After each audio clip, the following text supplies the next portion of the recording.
अवीला के साथ आपके पास हाजिर है।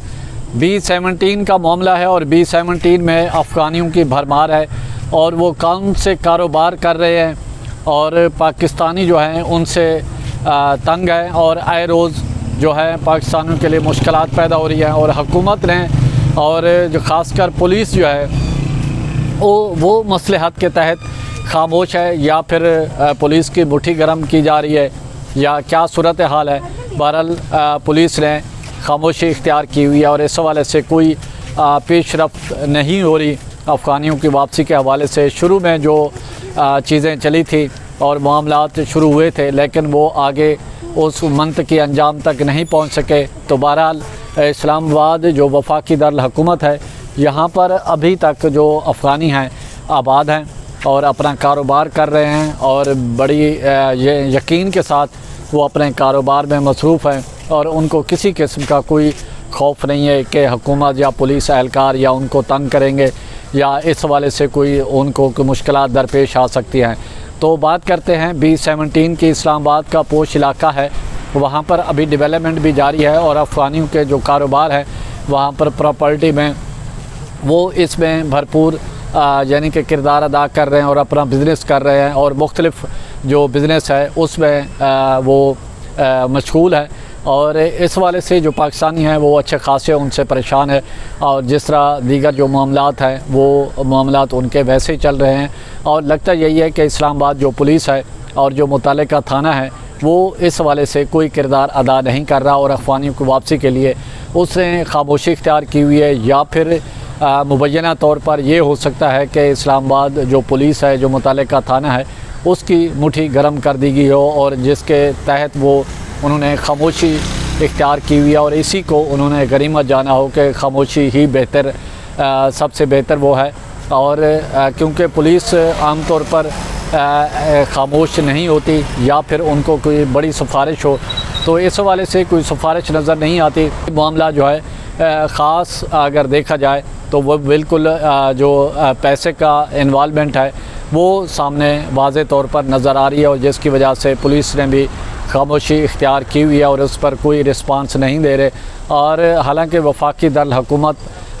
जो वज़ारत दाखिला है वो इस हवाले से बड़ी मुतहर्रिक है। नादरा के साथ भी उन्होंने जो सिस्टम है उस तक एक्सेस उनको हासिल है और चारों सूबाई चीफ सेक्रेटरीज़ और IG पुलिस जो हैं उनके साथ भी वज़ारत दाखिला मुसलसल राब्ते में है और अपडेट्स ले रही है। और पंजाब इस हवाले से सर फहरिस्त है और पंजाब ने भरपूर कोशिश की है और मुख्तलिफ़ ऐप्स भी मुतारफ़ कराई है और पंजाब पुलिस को भी जो वज़ीर आला पंजाब हैं मरियम नवाज़ शरीफ उसने पुलिस को भी डंडा दिया है कि वो इस हवाले से ज़ीरो टॉलरेंस इख्तियार करते हुए वो अफ़गानियों की वापसी को जो है वो यकीनी बनाया जाए। और जबकि दीगर जो सूबे हैं सिंध है वो भी हल्का फुल्का इसमें शामिल है और जो वो मामलात है वहाँ पर भी चल रहे हैं और कराची और हैदराबाद और नवाबशाह और दीगर जो अर्बन एरियाज़ हैं वहाँ पर भी सुस्त रवि का शिकार ज़रूर है लेकिन हल्का फुल्का काम हो रहा है। और इसी तरह बलूचिस्तान क्योंकि बहुत सारे मसाइल वहाँ पे घिरे हुए हैं, दहशतगर्दी का भी सामना है, तो बलूचिस्तान भी इस हवाले से जो पशीन के रास्ते से जो अफ़गानी है उनकी वापसी का सिलसिला जो है वो उनको यकीनी बना रहा है। और आज़ाद कश्मीर गिलगित बल्तिस्तान वहाँ पर भी जो मामलात है अफ़गानियों की जो वापसी का सिलसिला है वहाँ पर भी जारी है और इस हवाले से IG आज़ाद कश्मीर गिलगित बल्तिस्तान वो भी वज़ारत दाखिला के साथ मुसलसल राब्ते में हैं और उनको जो अपडेट्स है वो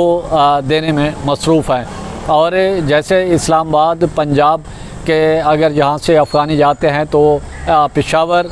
लंडी कोतल में जो होल्डिंग सेंटर कायम किए गए हैं यहाँ से फिर जो बायोमेट्रिक तस्दीक और दीगर ज़रूरी कागजात की जांच पड़ताल के बाद फिर इनको तोरखम बॉर्डर के ज़रिए अफ़गानिस्तान भेजा जाता है और वहाँ पर जो इस्तकबालिया कैंप है वहाँ पर इनको कागजात हैं उनकी जांच पड़ताल के बाद इनके जो आबाई इलाके हैं वहाँ पर इनको भेजा जाता है और अफ़गान करेंसी इनको दी जाती है और किराए के पैसे भी दिए जाते हैं और इनके रोज़मर्रा अखराजात के लिए अफ़गान करेंसी भी इनको दी जा रही है। इसी तरह अगर सिंध और बलूचिस्तान से अफ़गानी वापस जा रहे हैं पशीन के रास्ते से, वहाँ पर जो मेन होल्डिंग सेंटर है वहाँ पर जो ज़रूरी जो जांच पड़ताल के बाद फिर पशीन जो बॉर्डर क्रॉस करने के बाद अफ़गानिस्तान ने जो इस्तकबालिया कैंप कायम किया है और वहाँ पर भी जो है अफ़गानियों की जो ज़रूरी कागजात की जांच पड़ताल है, वहाँ पर इनको फिर आगे जो इनके आबाई इलाके हैं वहाँ पर इनको अफ़गान करेंसी दे के और गाड़ियों किराए पे दे के तो ये इनको आगे भेजा जाता है और गाड़ियों का जो किराया है वो अफ़गान हुकूमत ख़ुद बर्दाश्त कर रही है। और इसी तरह ईरान के बॉर्डर से, और ईरान ने इसमें बड़ी सख्ती की है अफ़गानियों की वापसी के हवाले से, और हालिया ईरान इसराइल जंग में मुबैना तौर पर कुछ अफ़गानी इसमें मुलविस नज़र आया है और मीडिया पे रिपोर्ट्स भी हुई है। और ईरान गवर्नमेंट ने इसमें ज़ीरो टॉलरेंस इख्तियार करते हुए वहाँ पर अफ़गानियों की जो वापसी है उसमें हर मुमकिन उन्होंने फ़ैसला किया है कि ज़ीरो टॉलरेंस के ज़रिए इनको और मुतअद्दिद अफ़गानियों को गिरफ़्तार करके जो गैर कानूनी सरगर्मियों में या ईरान की मुल्क की सलामती के हवाले से जो अफ़गान मुलविस हैं उनको करार वाक़ई सज़ा भी दी जा रही है। तो पाकिस्तान और अफ़गानिस्तान से अफ़गानियों की जो वापसी का सिलसिला है ये जारी है और लाखों की तादाद में अफ़गान बाशिंदे वापस चले गए हैं, लेकिन अब भी यहाँ पर मौजूद हैं। उस हवाले से वज़ारत दाखिला हुकूमत पाकिस्तान